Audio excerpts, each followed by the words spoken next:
The Super Bowl just pulled 115 million viewers, the biggest stadium crowd in women's sports history. 92,000 people packed into Nebraska for a volleyball match. And yet a Pew Research survey of nearly 12,000 Americans found that 62% of Americans say they follow professional or college sports. Not closely or not at all. So who are these people? What's actually going on in their heads? Because science says it's not what you think. If you've ever sat in a room full of people losing their minds over a game and felt absolutely nothing, you've probably asked yourself, is something wrong with me?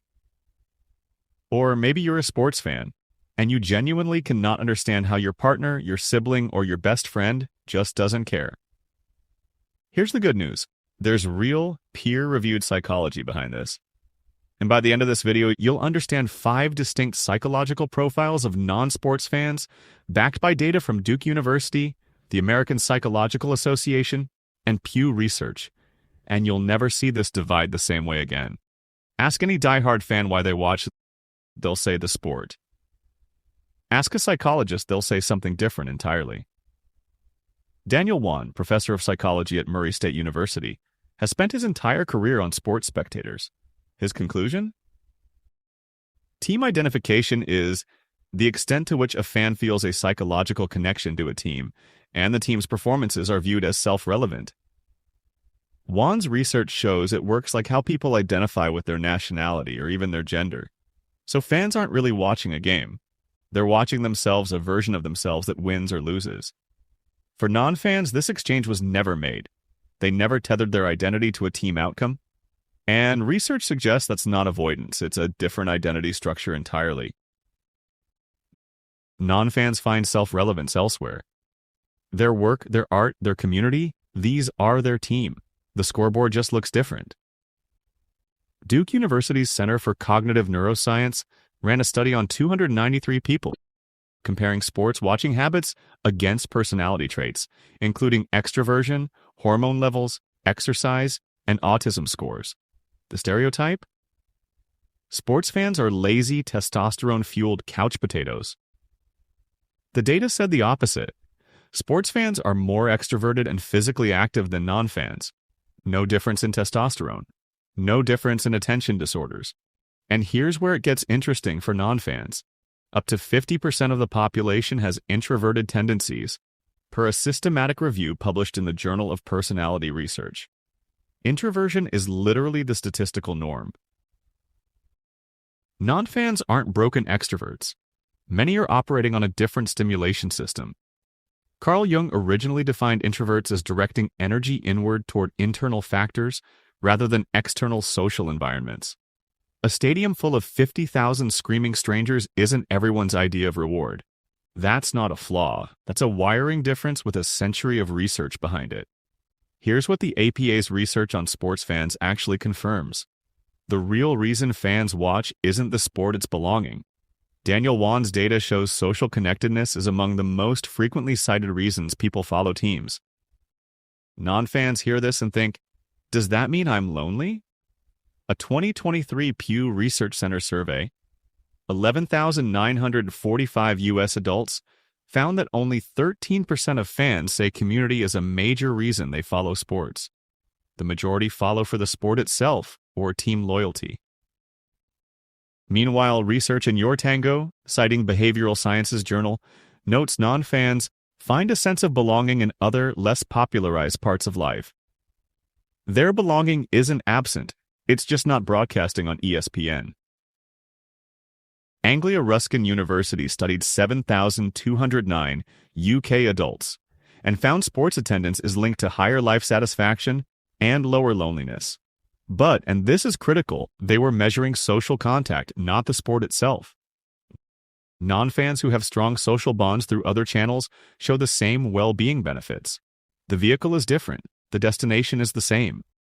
Here's something almost nobody talks about. A peer-reviewed paper in the Journal of Sport Management. A study of 3,496 nationally representative adults did something radical. It studied non-fans with the same rigor usually reserved for fans. What did they find? They identified 5 distinct non-fan segments: not one monolithic group of people who just don't get it. 1. Rejectors, actively tried and disliked it. 2. Lapsed consumers, used to watch, drifted away. 3. Aware but unable to consume, no access or time. 4. Disengaged passives, sport exists, they just don't notice. 5. Alternative satisfied, competing interests fully meet their needs. The research found the biggest driver of non-fandom is satisfying alternatives, not lack of intelligence, social isolation, or character flaws. People who don't watch sports have typically found other arenas that meet their psychological needs just as well or better. That's not a gap. That's a preference structure. Let's talk about something nobody admits out loud. Sports fandom at its psychological root is partly driven by what researchers call escalation of commitment bias. The more effort you invest, the more you feel compelled to continue even when the team is losing. Research shows fans' enthusiasm sometimes rises with the cost of tickets because the only way to resolve the mental conflict is to love the team more. Meanwhile, a 2026 study in PLOS Wann tested 929 football fans using the Big Five personality framework. It found that while personality traits influenced fan behavior through loyalty, the direct effects weren't statistically significant alone. In other words, fandom is heavily socially constructed.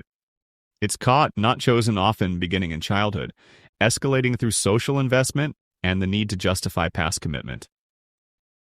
People who don't watch sports never made that early childhood investment, so they never got caught in the commitment loop. That means their leisure time and emotional energy are directed by genuine intrinsic interest, not sunk cost psychology. They didn't reject sports. In most cases, sports just never hijacked their identity loop in the first place. And that level of psychological autonomy?